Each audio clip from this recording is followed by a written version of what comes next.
की दुकान। लक्ष्मी जी की दो बहुएं थी, सुमन और राधिका, और दो बेटे, अजय और सुशील। लेकिन लक्ष्मी जी के बहू बेटे उनको अपने साथ रखने को तैयार नहीं थे।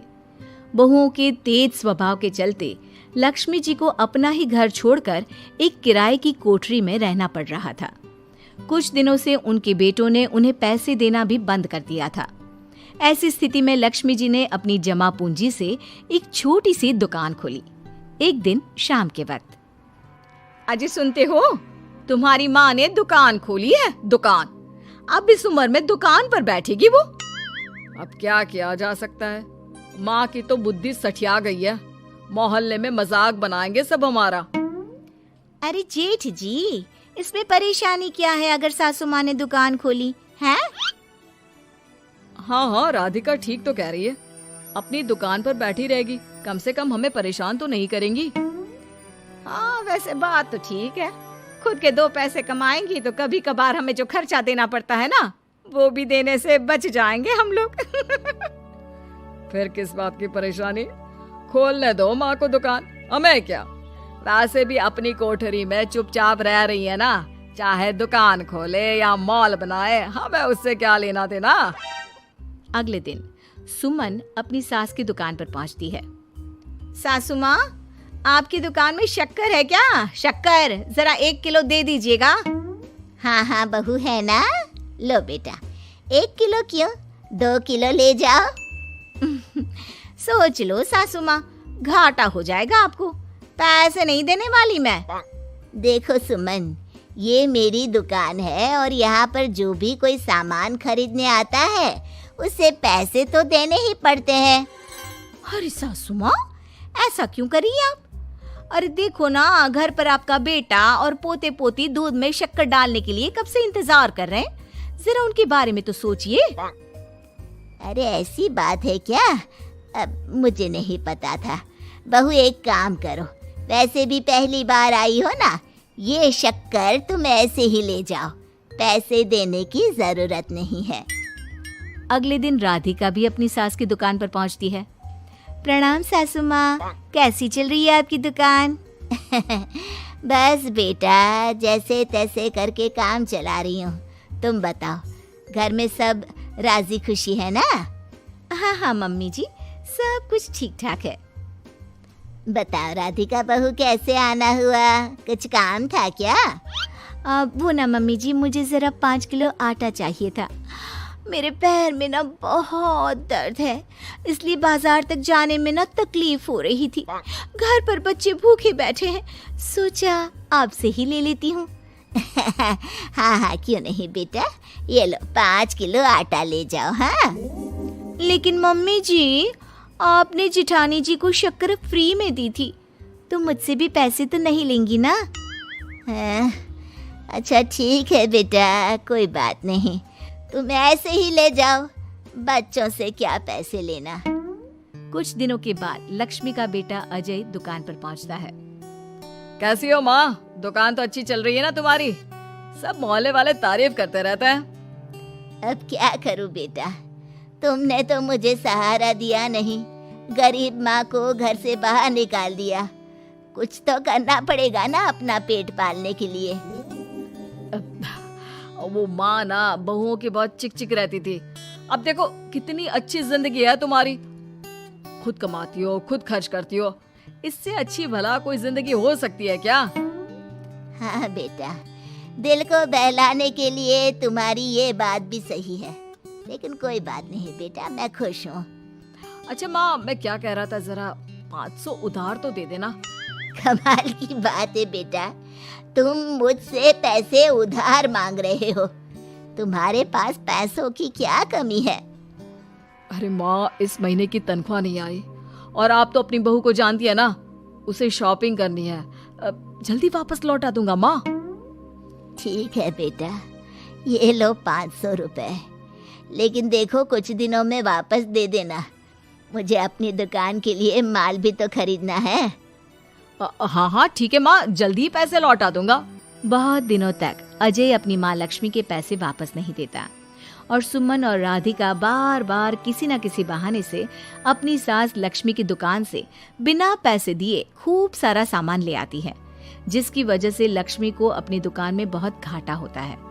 फिर एक दिन जब राधिका सामान लेने के लिए लक्ष्मी की दुकान पर पहुंचती है, सासू माँ, जरा वो 1 किलो दाल तो देना। नहीं बहू, अब मैं तुम्हें या सुमन को कोई सामान फ्री में नहीं देने वाली।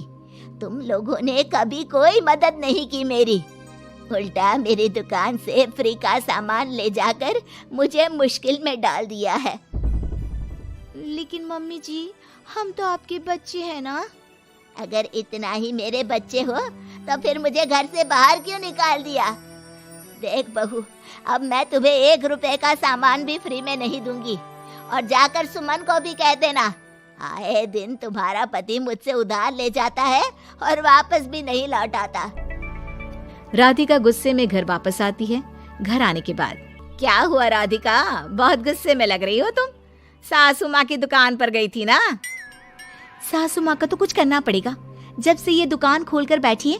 अक्कड़ तो देखो उनकी। अरे लेकिन हुआ क्या है?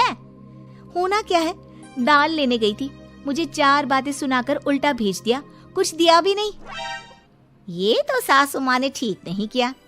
देखो मेरे पास ना एक बहुत अच्छा प्लान है। कैसा प्लान भाभी? हम अपनी सासू माँ की दुकान में किसी चोर से कहकर चोरी करवा देते हैं और सारा सामान अपने घर मंगवा लेंगे।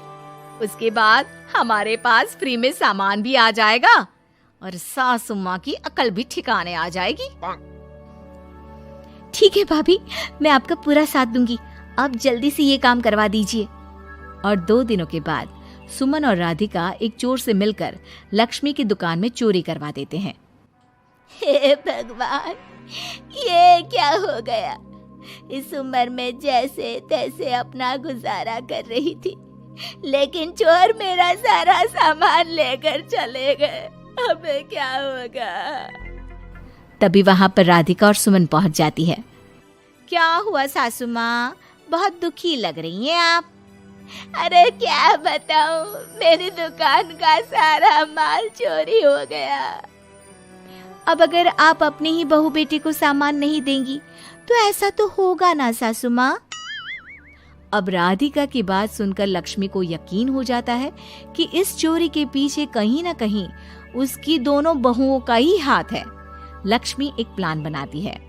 पैसे उधार लेकर अपनी दुकान में फिर से खूब सारा सामान ले आती है। अरे भाभी, देखा आपने, सासू माँ की दुकान तो फिर से सामान से भर गई है। हाँ वही तो, मैं तो सोच रही थी कि एक बार में उनकी अकल ठिकाने आ जाएगी, पर लगता है फिर से कुछ करना पड़ेगा। लेकिन अब हम क्या कर सकते हैं? अरे वही जो हमने पहले किया था। इसका मतलब फिर से चोरी करवाएंगे? हाँ, उसके बिना हमारा काम कैसे चलेगा? और इस बार चोरी करने हम दोनों चलेंगे, कुछ नहीं छोड़ेंगे उनकी दुकान में। सुमन और राधिका दोनों मिलकर लक्ष्मी की दुकान में चोरी कर लेती हैं और सारा सामान चुपचाप अपने घर के स्टोर में लाकर रख देते हैं। लेकिन सुबह होते ही लक्ष्मी पुलिस लेकर सुमन और राधिका के घर पहुंच जाती है। इंस्पेक्टर साहब, मेरी इन दोनों बहुओं ने ही घर में चोरी की है। अरे ना इंस्पेक्टर साहब, ये हम पर झूठा इल्जाम लगा रही हैं। अरे हम क्यों इनकी दुकान में चोरी करने लगे? माँ, आपको शर्म नहीं आती अपनी बहू पर झूठा इल्जाम लगाते हुए? हाँ माँ, हम आपके बेटे हैं और ये आपकी बहुएं हैं, आप ऐसा कैसे कर सकती हैं? लक्ष्मी जी, क्या आपके पास कोई सबूत है? अरे इंस्पेक्टर साहब, आप इनकी बातों में मत आइए। ये हमारी माँ है और इनकी दिमागी हालत ठीक नहीं है, इसीलिए तो हमसे अलग रहती हैं। इंस्पेक्टर साहब, मेरी दिमागी हालत बिल्कुल ठीक है और मेरे पास इन दोनों के खिलाफ बहुत बड़ा सबूत है। बताइए, क्या सबूत है आपके पास? आप जरा मेरी दोनों बहुओं के हाथ पानी से धुलवा दो, फिर सब कुछ साफ साफ पता चल जाएगा। अरे हाथ पानी से धोने से क्या होगा माँ? आप दोनों मेरे सामने अपने हाथों पर पानी डालिए। जैसे ही राधिका और सुमन अपने हाथ पानी में डालती हैं, उनके हाथों का रंग लाल हो जाता है और ये देखकर सब लोग हैरान रह जाते हैं। अरे ये क्या, तुम्हारे हाथों का रंग अचानक से लाल कैसे हो गया? क्योंकि मैंने अपनी दुकान के सारे सामान पर एक तरह का केमिकल लगा कर रखा था। मुझे पता था जो भी चोरी करने आएगा वो सामान को अपने हाथों से उठाएगा और उसके हाथों पर रंग लग जाएगा। अरे माँ, आप तो बहुत चालाक निकली। इसे चालाक नहीं बेटा, बुद्धिमान कहते हैं। और जिसके तुम्हारे जैसे बहू बेटे हो उसे थोड़ा बहुत तो अपनी अकल से काम लेना ही पड़ता है ना। शर्म नहीं आती आप लोगों को अपनी ही माँ को परेशान करते हुए? हमें माफ कर दीजिए सासू माँ, हम आइंदा ऐसी गलती कभी नहीं करेंगे। और हाँ, आपको अपने साथ रखेंगे, आपकी सेवा करेंगे और पूरी इज्जत भी देंगे। हमें माफ कर दीजिए।